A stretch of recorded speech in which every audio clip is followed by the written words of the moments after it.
So we're going to go into Aldo Leopold's The Land Ethic. And the Land Ethic is a section that comes from a really influential work called the Sand County Almanac. And Leopold, I would say he's an essayist, he's a naturalist, he's a conservationalist, and a philosopher in his own right. And this work that he offers kind of sets the tone for the emerging field of environmental philosophy.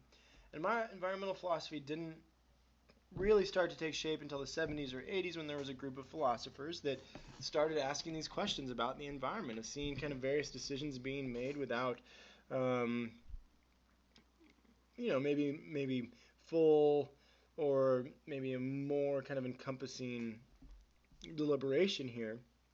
And there's a couple of philosophers that really started kind of, again, turn a lot of these questions that we think about human-human relation or even human-animal relation and started to think about that in terms of the environment, right? So again, what are our responsibilities, if any, to the environment? And all of kind of where that field of environmental philosophy started kind of really emerging was thanks to thinkers like Leopold from about 30, 40 years ahead of his time. And so, again, what we're going to look at here is Leopold's land ethic. And essentially, I don't think for many of you this is going to be too wildly contentious.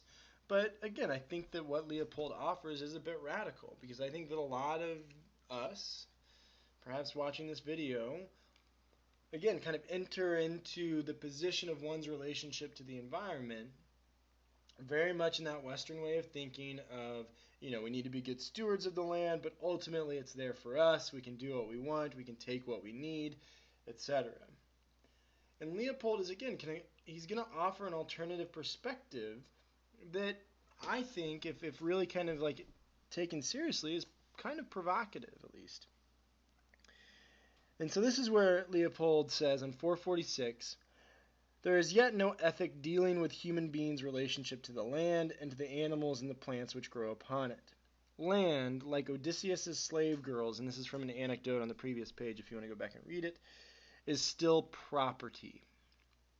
The land relation is strictly economic, entailing privileges but not obligations. And I think that it's fairly clear, at least in this country, when we think of the land, we think of it in terms of property. We think of it as it relates to what we can own, when I say we, I mean human beings, what we can own, what we do own, or we think of it in terms of what is protected, why that land might be protected, etc. But yet the land, as we kind of consider it kind of on the collective scale here, there really isn't kind of an ethic, at least when Leopold was writing, about how we should think about kind of what is comprised of the land to mean. Okay? And this is where Leopold, again, kind of like takes this thought, and I know that many of you that study ecology, or at least kind of have at least a baseline in ecology, this isn't going to sound too wild, but just notice the implications as we kind of dive in here, okay? And this is where we get on the bottom of 446, where Leopold introduces what he calls the land ethic, and he says it simply enlarges the boundaries of the community to include soils, waters, plants, and animals, or collectively the land. Okay? Because again, I would say that when most of you probably hear me say the land, you probably think of a patch of dirt, patch of grass, patch of forest, patch of whatever the case may be. Like, that's land. But Leopold says, well, wait a second here. Okay? The land ethic enlarges everything that's encompassed within that kind of boundary. And perhaps there is no boundary at all. In short, a land ethic changes the role of Homo sapiens from conqueror of the land community to plain member and citizen of it. It implies respect for the fellow members and respect for the community as such. So again, what he's offering here is, again, I think a pretty provocative claim. That a lot of us would like to think that we are kind of rulers of the land, that we conquer it, that we develop it, we can do whatever we want to it, we manipulate it, we build things on it, we tear things down on it, right? Because why? Well, that's just the furthering of our own species, blah, blah, blah. There's certain responses that can be given there. But just imagine that instead of thinking of ourselves in this special kind of privileged light of being a conqueror of the land, or even a steward of the land, because what does that even mean? But thinking of us as part of the land, okay? That we are part of everything that Leopold just mentioned.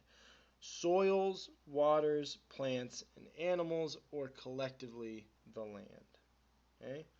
In short, a land ethic changes the role of Homo sapien from conqueror of the land community to plain member and citizen of it. Knocks us off our high horse, right? It implies respect for the fellow members and respect for the community itself. Okay? And so again, this kind of like taking down of our privilege of kind of again focusing and reshaping the fact that we are all part of this community even when we think we are separate from it or when we think we are distinct from it. Okay, and we're going to kind of pick up with where Leopold is moving here in the next video.